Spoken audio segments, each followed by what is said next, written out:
enjoy the show.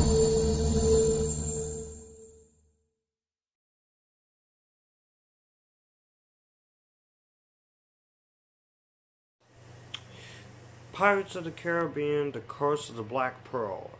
Yes, it is time to start my reviews of the Pirates of the Caribbean movies before the new one comes out. And so I'm starting with the first one, which came out in 2003, directed by Gore Verbinski, stars Keira Knightley, Johnny Depp, Orlando Bloom, Jeffrey Rush.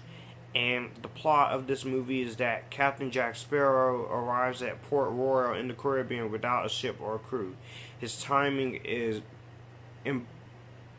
inopportune, however, because later that evening the town is besieged by a pirate ship. The pirates kidnap the governor's daughter, Elizabeth Swan, who's in possession of a valuable coin that is linked to the curse that has transformed the pirates into the undead. And a gallant blacksmith named Will Turner, who is in love with Elizabeth, allies with Jack Sparrow in pursuit of the pirates.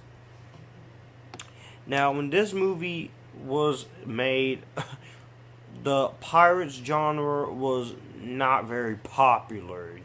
Because you had a lot of failures with pirate movies, and people thought that this film was going to bomb.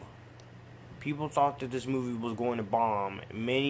And because it was also based on the theme park ride, and Johnny Depp, known for starring in cult films at the time, he had little track records as a box office leading man.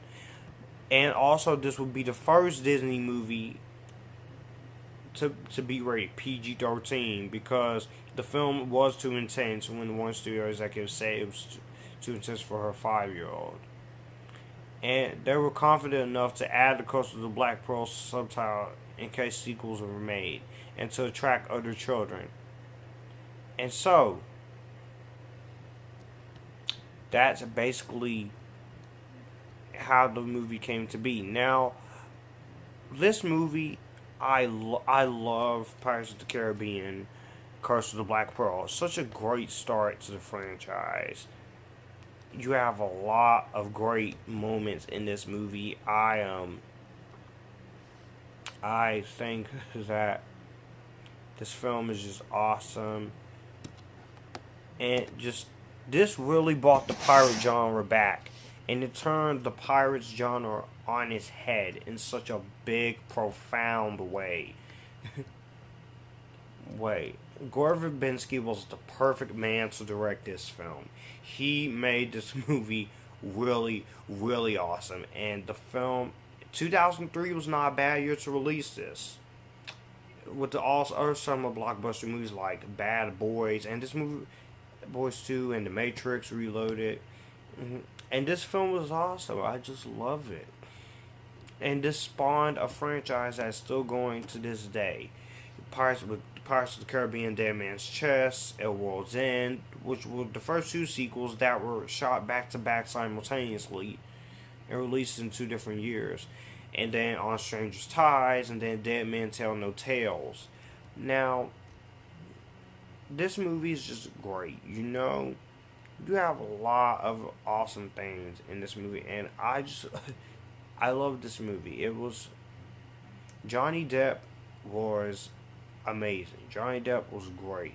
He's funny. He just doesn't care. He would lie. He'd do anything, and he's looking for those who are searching back of the ship and those who betrayed him. Now, originally Hugh Jackman was going to play this part, but at first he didn't want to do it, and Johnny Depp he signed on to do it, and I thought he was great. And so yeah, I think he was great.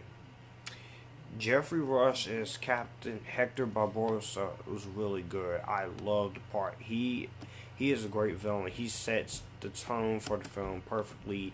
He is just an example of what a villain is, and just when you watch the movie, you feel like you're watching something made really amazingly.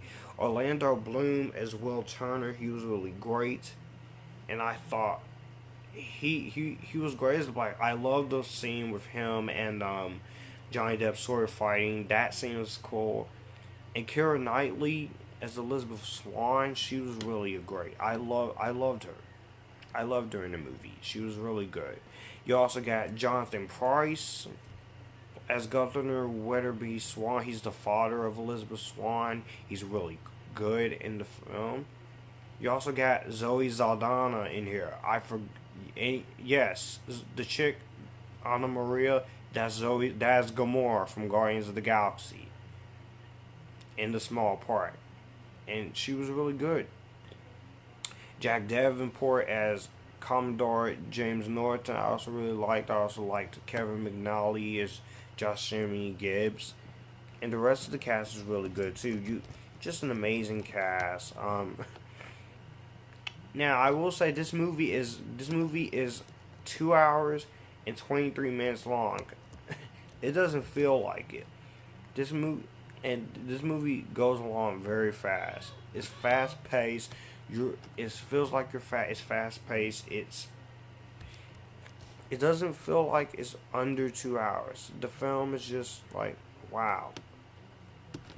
And I love all the introductions to everyone. It's just it's if if this is a new this is how you start it off. This is how you start off a franchise like this. When you and just I feel like the character development of all the characters are just so well handled, so well done. It just it's fun. It's a lot. It's a lot of great moments. Mhm. And just I felt like everyone did a great job. I love everyone in the film. I thought the effects look impressive, especially towards the end of the movie, with Barbosa and the undead pirates and that final battle. That it's really cool. I love the music, the theme in this movie by Hans Zimmer and Klaus Battle, which I have to say the score is just incredibly amazing. And just the film looks very well shot. The cinematography is just great. Um, Industrial Light and Magic did a really good job on the effects. I think the effects look really good. I can buy you buy Will Turner and Elizabeth Swann's chemistry, Orlando Bloom, and I felt like they did just a perfect job of playing these parts dearly. He was just, and I felt like the action was really cool too. The action is insane.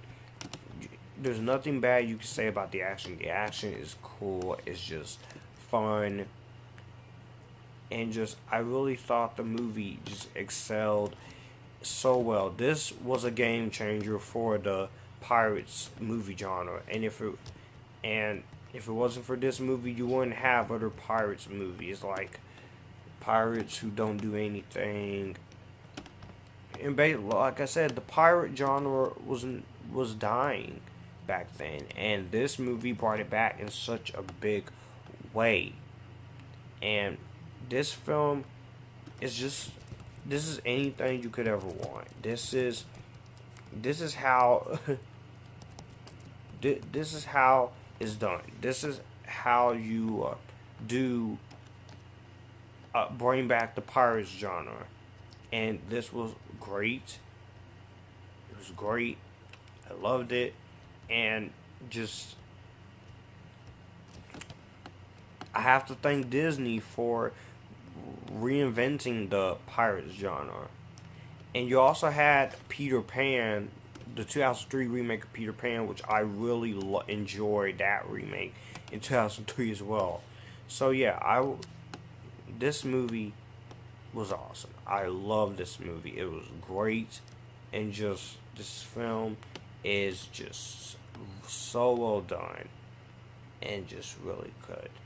I'm going to give Pirates of the Caribbean, The Curse of the Black Pearl, and my Joshua Drake Rainbow Seal of Approval because it is that darn good. So yes, that is my review of the first one. Let me know what you guys think about Pirates of the Caribbean, The Curse of the Black Pearl down below. Do you like it? Do you love it? Do you hate it? Do do you think it's the best one? It's not my favorite one, but I'll put this at number 2. Number 2. And stay tuned soon because I will have my review of Pirates of the Caribbean Dead Man's Chest coming this weekend. So be on the lookout for that. And also look out for my review of 13 Reasons Why.